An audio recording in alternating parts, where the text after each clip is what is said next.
पुन्हा एकदा सांगतो, स्टँडअप कॉमेडी आम्हाला आवडते, आम्ही स्टँडअप कॉमेडी पाहणारे लोक आहोत, त्याला दाद देणारे लोक आहोत.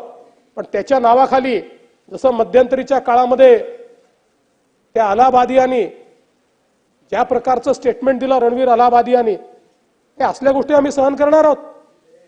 आई वडिलांच्या संदर्भात इतकं घाणेरडं घृणास्पद अशा प्रकारचं स्टेटमेंट हे लोक देतील आणि कुठल्या तरी OTT प्लॅटफॉर्मच्या माध्यमातून असल्या गोष्टी चालवतील. म्हणून मी सांगितलं, स्वातंत्र्याचा स्वैराचार झाला आणि आपण जर चूप बसलो तर आपल्या पुढच्या पिढी आपल्याला माफ करणार नाही. हा स्वैराचार होऊच द्यायचा नाही. आणि म्हणून या संदर्भात निश्चितपणे जी काही कायदेशीर कारवाई कॉमस्कोर नुसार आता isakal.com आहे देशातील नंबर 1 ची मराठी न्यूज वेबसाईट. प्रत्येक अपडेटसाठी isakal.com ला नक्की भेट द्या. कडक कायदेशीर कारवाई करता येईल ती कारवाई केलीच जाईल.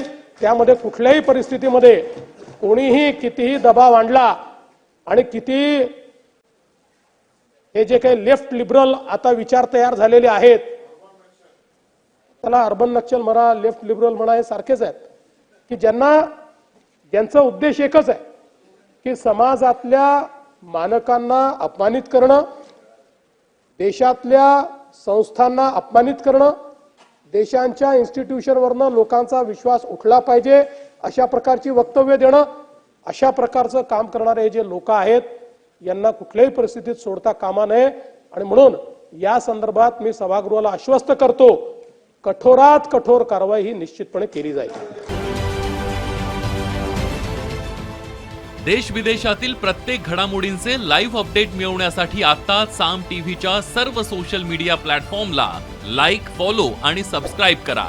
तसंच सर्व नोटिफिकेशनसाठी बेल आयकॉन प्रेस करायला विसरू नका.